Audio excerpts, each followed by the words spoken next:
मैं शुरू करूंगा रुमान हाशमी साहब से ही, ताकि उनसे अपडेट ली जा सके और उनसे समझा जा सके, क्योंकि दो तीन चीज रुमान हाशमी साहब बड़ी इंपॉर्टेंट आ रही है। एक तो ये कि जो मुस्लिम ममालिक ने आज बिल्कुल खुले तौर पर ऐलान कर दिया है कि साहब हम एयर स्पेस नहीं देंगे, हम आपकी बात नहीं मानेंगे। तो एक तो ये चीज है। दूसरा जो है बहुत इंपॉर्टेंट है, जो इस्माइल कानी को लेकर के है कि क्या वाकई जो है वो जासूसी कर रहे थे। उस पे तरह तरह की खबरें चल रही हैं। अभी मैंने पढ़ी है स्काई न्यूज अरबिया जो है, तो उसमें भी ये बात कही गई है। तो उस पर भी हम चर्चा आपसे चाहते हैं कि करें। और इसके साथ साथ जो ऑपरेशन हो रहे हैं, आज जिस तरह से हमने देखा कि हौती ने फिर अमरीकी जो जहाज को, जो माल बरदार जहाज है, उसको तबाह किया है। वो और बैरूत पे जो हमला हुआ है, तो और जंग को लेकर के क्या सिचुएशन है, तो अपडेट अगर थोड़ा सा कर दें और उसके बाद मैं गुफ्तगू शुरू करूंगा। जी रुमान हाशमी साहब। बहुत बहुत शुक्रिया मुमताज भाई। और देखिए, अब अपडेट जो जंग है, अपडेट तो नॉर्दर्न पार्ट का जो लेबनान है, और अभी जो चल रही है जबरदस्त थोड़ा जंग कैमरा ऊपर इजराइल कर ले और अगर हाशमी भाई, कैमरा थोड़ा सा और, जी। हाँ क्योंकि बहुत छोटे से आप दिख रहे हैं इसमें। आप ठीक है, अच्छा आप ठीक अच्छा, है। नहीं हाँ हाँ हेडरूम तो ठीक है ना, हाँ, हेडरूम आप सही है। ठीक है, आप ठीक हो गए, ठीक है, आप ठीक हो गए। देखिए करीब आज दिन भर हिजबुल्लाह का जो रॉकेट है वो इजराइल के ऊपर प्रवास करता रहा, हजारों।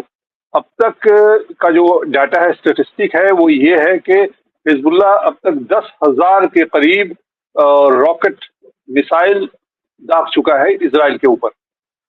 जो रेशियो है पर डे का 150, 150 on an average missile rocket Hezbollah दाग रहा है। और खासकर उसमें शिद्दत आई, जैसा आज काफी ज्यादा, आज करीब 200 के करीब हो गया है। वो इजराइल का जिस तरह से बेहियमाना कत्लेआम मचा रखा है इजराइल ने, और गजा से लेकर के वेस्ट बैंक और उसके बाद लेबनान में, वो जो पहले बात की थी 2006 का, जब हमला किया था इजराइल ने हिजबुल्लाह को कंट्रोल करने के लिए, उसके पावर को कंटेन करने के लिए, डिफीट देने के लिए, जिसमें इजराइल की डिफीट हुई आखिरकार।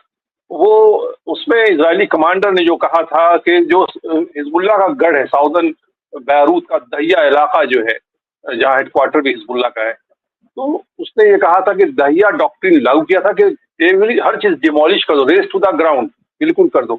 जो उसने गजा में भी किया, 75% रेजिडेंशियल बिल्डिंग वहां तबाह हो गई, रहने के काबिल नहीं रहा। वर्ल्ड बैंक का कहना है कि $35 बिलियन लगेगा गजा को बनाने के लिए। लेबनान में जब इजराइल एंटर किया, आज भी उसकी कैजुअलिटी हुई है। खुद इजरायली मीडिया मेंशन कर रहा है, एक्सेप्ट कर रहा है कि लेबनान में इजरायली फौजी आज भी मारे गए।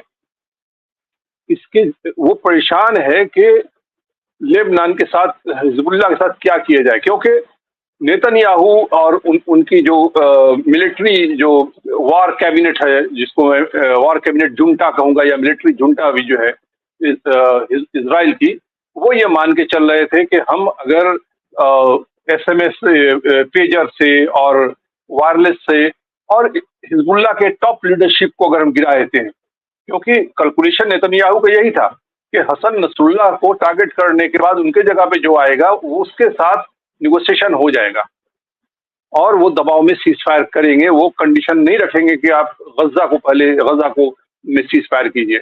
लेकिन यहाँ बात उल्टा हो गई। जो हिजबुल्लाह के डिप्टी चेयरमैन है, उनका जो बयान आया वो यही कि ये लड़ाई कंटिन्यू रहेगी और जवाब दे रहे बैटलफील्ड में। इजरायली आर्मी एंटर नहीं कर पाई है प्रॉपर, मुश्किल से 700 मीटर वो एंटर की थी। जो UN का पीस कीपिंग का जो वहाँ पे हेडक्वार्टर जो है, जो बेस है, बल्कि हेडक्वार्टर नहीं बेस है वहाँ पे पहुंच गई है। आज भी उसमें सेकंड टाइम उसने टैंक से वहाँ पे शेल मारा है UN पीस कीपिंग ठिकाने पे।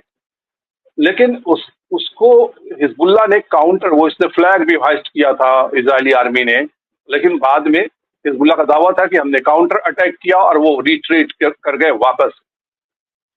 2 लाख के करीब इजराइल के सेटलर्स जो हैं वो इलाका छोड़ के चले गए हैं। इजराइल की इकोनॉमी चरमरा गई है। इजराइल से लोग छोड़ करके बाहर निकल रहे हैं। फॉरेन टूरिस्ट 25% डिक्लाइन हो गया, आ नहीं रहे हैं।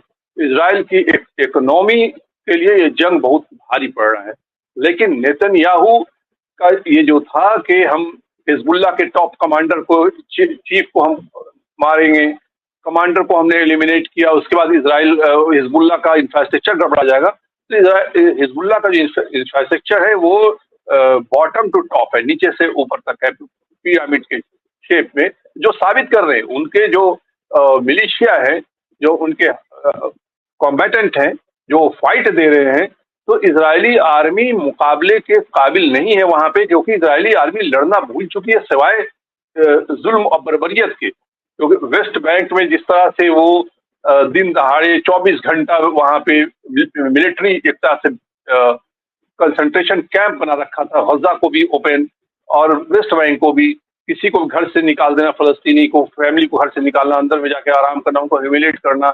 और सीरियस पेशेंट भी अगर है वो बाहर गया है इलाज के लिए, और फिर जो रास्ता बना रखा है दीवारों, 2 दीवार के बीच में वेस्ट बैंक के लिए, उनको खड़ा रखना घंटों, एम्बुलेंस को, बाकी यूज जो सेटलर्स बसे हुए हैं उनके कॉन्वॉय जा रही है दूसरे रास्ते से, पैरेलल जो बना रखा है उनके लिए स्पेशल। तो इस तरह का इजरायली आर्मी का जो तरीका रहा वो लड़ना भूल गई, जुल्म बर्बरियत, वही जुल्म बर्बरियत वो खुलेआम देख रहे हैं। और रियल टाइम में जो जेनोसाइड हो रहा है इजरायली आर्मी के जरिया, इजरायली गवर्नमेंट के जरिए जो करवाया जा रहा है, वो रियल टाइम में पूरी दुनिया देख रही है। और ये डिफीट है इजराइल की, क्योंकि यहिया सिनवार ने जब हमला किया तो उन्होंने बयान ये दिया था उसके पहले कि हम 2 चीज को लेके हमला कर रहे हैं। एक तो अगर इजराइल हाली नहीं करता है, इजराइल अगर बातचीत को नहीं आता है इंडिपेंडेंट एक आज़ाद फलस्तीन ममलिकत के क़याम के लिए, तो उसको उसकी भारी कीमत चुकाना होगी। इजराइल पे very costly price, big price, वो पूरा हुआ। दूसरा ये था या सिनवार का कि हम इंटरनेशनली इजराइल को आइसोलेट कर देंगे। आज हालत ये है कि जो बाइडन लिटरली गाली दे रहे हैं, मतलब बॉब वुडवार्ड अमेरिका का इन्वेस्टिगेटिव जर्नलिस्ट है, अभी उसकी किताब चर्चा में है, उसने किताब लिखी है वॉर। उस वॉर में बॉब वुडवार्ड ने लिखा है कि अपने एक मीटिंग में बाइडन ने लिटरली गाली दी नेतन्याहू को कि ये जो है सन ऑफ ब्ला ब्ला, कि ये बात मान नहीं रहा है, सुन नहीं रहा है। इंटरनेशनली आप देखिए कि इटली ने अभी जो यूएन पे शेल मारा था, इटली, फ्रांस अपने इजरायली एम्बेसडर को बुला करके, स्पेन, यूरोप की एक बड़ी कई कंट्रीज ऐसे हैं जो इजराइल के आर्म्स सप्लाई को इंग्लैंड में भी, ब्रिटेन में भी, ब्रिटिश गवर्नमेंट ने कई आर्म्स को पे रोक लगाया है इजराइल के। तो इंटरनेशनली वो आइसोलेट हो रहा है। तो 2 जो ये था मकसद था यही सिनवार का, वो पूरा हो गया है। एक तो ये जंग इजराइल को बहुत भारी पड़ रही है, जो सिनवार ने दावा किया था कि बहुत ही भारी कीमत इजराइल अदा करेगा। और दूसरा ये कि हम इंटरनेशनली आइसोलेट कर देंगे। आज सिर्फ अगर कोई है इजराइल के साथ मजबूती से तो अमेरिका और बहुत हद तक जर्मनी, क्योंकि जर्मनी जो है वो इस शर्मिंदगी से बिल्कुल अभी तक उस शर्मिंदगी के बोझ को लेकर ढो रहा है कि जेनोसाइड हुआ था, कंसंट्रेशन कैंप था, 60 लाख, ये एक जर्मन फासिस्ट लीडर ने 60 लाख यहूदियों को मार दिया। तो हमारा एक मोरल रिस्पॉन्सिबिलिटी है कि हम इजराइल को सपोर्ट करें। वो हिस्टोरिकल जो बर्डन जो कैरी कर रहा है अपने कंधे पे, वो जर्मनी पूरा कर रहा है, और एक साथ उसका अमेरिका है। तो आप देखें कि इजराइल को ये वार कितनी भारी पड़ रहा है। प्लस ईरान का इन्वॉल्वमेंट, ईरानी गवर्नमेंट पे अटैक करने की बात कर रहे हैं। इजराइल का डिफेंस मिनिस्टर कहा कि बहुत ही सरप्राइजिंग हुआ अटैक। दूसरी तरफ बाइडन ये रिक्वेस्ट कर रहे हैं कि ठीक है, लेकिन हमने कहा है कि एटॉमिक जो इंस्टॉलेशन है और ऑयल रिफाइनरी है उस पर इजराइल हमला नहीं करे। और ईरान ने खुली अल्टीमेटम दे दिया है कि अगर हमला करता है इजराइल तो उसका बहुत ही जबरदस्त तरीके से जवाब दिया जाएगा, जो इजराइल हमेशा ये रखेगा, याद करेगा। दुनिया कहती है कि इजराइल के पास एटॉमिक मिसाइल है, एटॉमिक मिसाइल है। एक जर्नलिस्ट ने जो बाइडेन से इंटरव्यू में भी पूछा कि क्या इजराइल के पास एटॉमिक मिसाइल है, तो जो बाइडेन ने कहा कि नो कमेंट्स। हो सकता है ये हॉक्स हो सकता है कि इजराइल पूरे मिडिल ईस्ट को दबाव में रखने के लिए इस पे खामोशी तारी कर रखा है कि ना हमारे पास, ना ये कबूल करता है कि हमारे पास एटॉमिक वेपन नहीं है, ना ये बोलता है कि है। दूसरी बात, इजराइल की पूरी सोसाइटी मोरली खत्म हो गई है, फिनिश कैरेक्टर। आज जो हजारों हजार फलस्तीनी कैद में हैं, औरतें, लड़कियां, छोटे बच्चे। इजराइल दुनिया का अकेला मुल्क है जहां 5 साल के बच्चों पर मिलिट्री कोर्ट में मुकदमा चलता है। Do you know this? 5 साल 6 साल के बच्चों का मिलिट्री कोर्ट में, जो फलस्तीनी बच्चे, आए दिन हम फुटेज देखते हैं, इजरायली उनको, फलस्तीनी बच्चे को अपने माँ से, बाप से, और बच्चा रो रहा है, पकड़ के बर्बरी जो है जारियत तरीके से उसको उठा के ले जा रहे हैं, उसका मिलिट्री कोर्ट में मुकदमा चलता है। और यूनाइटेड नेशन की रिपोर्ट है, इवन अमेरिकन गवर्नमेंट की तरफ से भी रिपोर्ट आया है कि सेक्सुअली एक्सप्लॉइट किया गया। उसकी एक जांच भी हुई थी एक बच्चे की, जो कि सही पाया गया, लेकिन दूसरे दिन उस ऑफिस में इजरायली मिलिट्री आता है और पूरा रिपोर्ट कंप्यूटर जो है उठा करके फेंक देता है, ले जाता है उसका निकाल करके। इजराइल मोरली इतना करप्ट है कि उसका जो स्टैटिस्टिक है वो ये है कि वो मिडिल ईस्ट का रेप कैपिटल है। वहां हर दिन 250 औरतों का रेप होता है, जिसमें बड़ी तादाद फलस्तीनी लड़कियों की, बच्चियों की है, जो इजराइल के जेलों में है, जिनके साथ कई, इवन इजरायली अखबार में, इजरायली मीडिया में रिपोर्ट आया, जो वहां पे ह्यूमन राइट एक्टिविस्ट हैं, ज्यूज एक्टिविस्ट हैं, वो जियोनिस्ट नहीं है, उनका भी जो रिपोर्ट है वो ये है कि फलस्तीनी बच्चों के साथ, लड़कियों के साथ, और जो पर्सनल टेस्टामनी है जो रिलीज की गई है, एक लेडी, उनका आया है, चेहरा तो सामने नहीं है, बट वो कह रही है कि स्ट्रिप्ट कर दिया गया, नेकेड कर दिया गया। और थरथराती जब बाहर आई तो बाहर पूछा दूसरे फलस्तीनी औरतों ने कि क्यों, ऐसे क्यों है, आंख आपकी बिल्कुल फटी हुई, वही दहशत से। कहा कि हम ऐसे अंदर से आ रहे हैं जहाँ सब न्यूड है। तो ये जो है पेडोफाइल है, ये जिसको कहते हैं कि ज़हनी तौर पर बीमार एक माशरा है इजराइल का।